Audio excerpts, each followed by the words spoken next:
Assalamualaikum warahmatullahi wabarakatuh. Perkenalkan nama saya M. Syafiq Iza Setiawan dengan NPM 22520111135.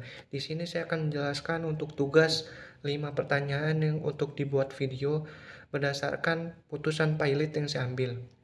Di sini saya mengambil putusan dengan nomor 13 garing PDT titik sus strip pilot garing 2024 garing PN Niaga Surabaya SBY.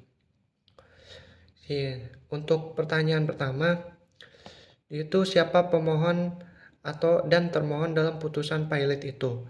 Untuk di putusan yang saya ambil, pemohonnya adalah PT Paramitra Inti Prima yang beralamat di Surabaya dan diwakili oleh Yen Prana Jaja Satyalim selaku direktur. Untuk termohonnya, dalam permohonan pilot ini adalah PT Paramitra Inti Prima itu sendiri. Hal ini dikarenakan permohonan pilot diajukan oleh debitur sendiri atau permohonan pilot diri sendiri. Dalam Undang-Undang Nomor 37 Tahun 2004 tentang kepilitan dan penundaan kewajiban pembayaran hutang, permohonan pilot dapat diajukan oleh debitur sendiri atau oleh satu atau lebih kreditur. Dalam hal ini, PT Paramitra Inti Prima sebagai debitur mengajukan permohonan pilot terhadap diri sendiri yang diperbolehkan oleh undang-undang. Yang kedua adalah mengenai alasannya.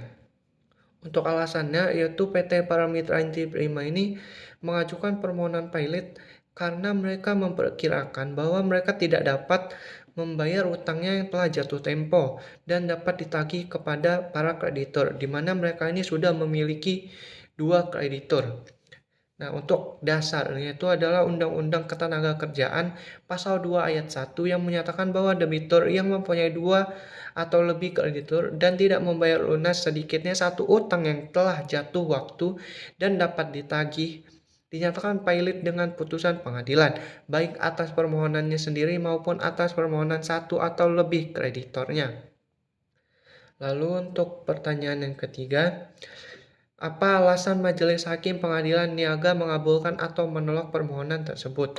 Untuk putusan yang saya ambil ini ditolak oleh pihak pengadilan, di mana dalam pertimbangannya yaitu para majelis hakim menimbang bahwa berdasarkan ketentuan pasal 2 ayat 3, ayat 4, ayat 5 Undang-Undang Nomor 37 Tahun 2004 tentang kepilitan dan penundaan kewajiban pembayaran hutang atau PKPU yang menentukan dalam kutip dalam hal debitur adalah bank, perusahaan efek, bursa efek, lembaga clearing dan penjamin, lembaga penyimpanan dan penyelesaian, perusahaan asuransi, perusahaan reasuransi, dana pensiun, dan badan usaha milik negara yang bergerak di bidang kepentingan publik. Maka yang dapat mengajukan permohonan pilot adalah lembaga sebagaimana dimaksud dalam pasal 2 ayat 3, ayat 4, dan ayat 5. Lalu hakim juga menimbang bahwa berdasarkan pengetahuan majelis hakim sepanjang persidangan perkara ini tidak ditemukan indikasi jika pemohon pilot sebagai debitur adalah badan yang telah ditentukan dalam pasal tersebut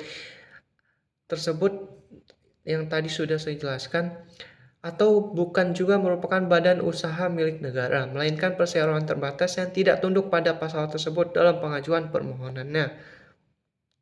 Lalu majelis hakim juga mempertimbangkan bahwa berdasarkan bukti yang sudah diajukan oleh mereka, yaitu sebagaimana bukti surat, yaitu menurut majelis hakim tidak jelas, yaitu adalah surat persetujuan penunjukan kurator yang dianggap tidak jelas karena surat penunjukan tersebut menggunakan kop surat dan stempel PT Mekanikal Elektrika Persada. Namun yang bertanda tangan dalam surat tersebut bukan pengurus dari PT Mekanikal Elektrika Persada, sehingga oleh karenanya tidak bisa dijadikan bukti atau memenuhi syarat diajukan permohonan pilot diri sendiri. Untuk PT Mekanikal Elektrika Persada itu adalah salah satu dari kreditor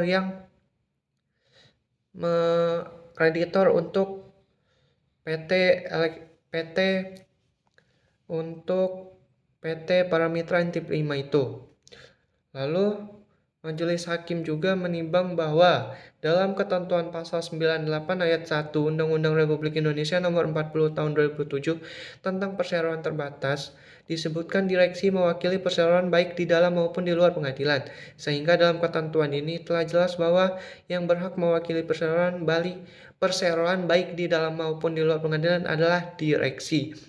Lalu ditimbang juga bahwa berdasarkan pertimbangan tersebut, maka majelis berpendirian permohonan pilot tidak dapat memenuhi syarat formil sebagaimana ditentukan dalam Surat Edaran Mahkamah Agung Republik Indonesia Nomor 2 Tahun 2016 tentang peningkatan efisiensi dan transparansi penanganan perkara, kepailitan dan penundaan kewajiban pembayaran utang di pengadilan, yang mewajibkan dalam permohonannya dilengkapi dengan surat persetujuan dari kreditur mengenai pengusulan nama kurator. Lalu ditimbang juga bahwa karena pemohon pilot tidak dapat memenuhi syarat sebagaimana ditentukan dalam Surat Edaran Mahkamah Agung Republik Indonesia Nomor 2 Tahun 2016 tentang peningkatan efisiensi dan transparansi penanganan perkara kepailitan dan penundaan kewajiban pembayaran utang di pengadilan, yang mewajibkan dalam permohonannya dilengkapi dengan surat persetujuan dari kreditur mengenai pengusulan nama kurator, maka sesuai dengan ketentuan dalam Edaran Mahkamah Agung Republik Indonesia Nomor 2 Tahun 2016 tersebut, pemohon pilot tidak memenuhi syarat formil dalam pengajuan permohonan pilot dirinya sendiri. Lalu, majelis hakim juga menimbang bahwa pada saat itu mereka meneliti bukti-bukti surat yang diajukan oleh pemohon pilot, ternyata dalam permohonannya pemohon pilot tidak mengajukan neraca keuangan terakhir yang telah diaudit oleh auditor publik, sebagaimana ketentuan dalam pengajuan pilot diri sendiri yang disyaratkan dalam SK KMA nomor 109-KMA-SK-4-4/2020 tentang pemberlakuan buku pedoman penyelesaian perkara, kepailitan dan penundaan kewajiban pembayaran utang pada buku 1 huruf A.1.1.2 huruf I. Menimbang juga bahwa berdasarkan pertimbangan-pertimbangan di atas, karena permohonan pilot tidak memenuhi syarat formil dalam pengajuan permohonan pilot dirinya sendiri, maka permohonan pernyataan pilot yang diajukan oleh permohonan pilot harus dinyatakan ditolak. Lalu ditimbang juga karena sebagaimana di pertimbangan permohonan pilot dinyatakan ditolak karena tidak memenuhi syarat formil, maka mengenai pokok perkara tidak diperiksa lebih lanjut dan terkait dengan bukti-bukti surat permohonan pilot yang lainnya serta penunjukan hakim pengawas dan kurator tidak relevan lagi untuk dipertimbangkan sehingga harus dikesampingkan. Lalu untuk pertanyaan nomor 4 yaitu adalah siapakah kurator dan hakim pengawas yang ditunjuk dalam putusan pernyataan pilot tersebut?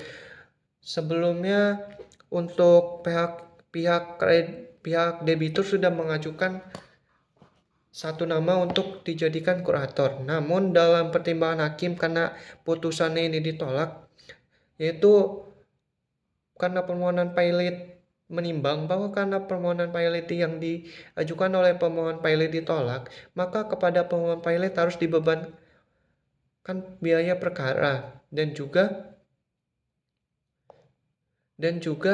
bahwa karena sebagaimana telah dipertimbangkan, permohonan pilot dinyatakan ditolak karena tidak memenuhi syarat formil, maka mengenai pokok perkara tidak diperiksa lebih lanjut dan terkait dengan bukti-bukti surat pemohon pilot yang lainnya serta penunjukan hakim pengawas dan kurator tidak relevan lagi untuk dipertimbangkan sehingga harus dikesampingkan.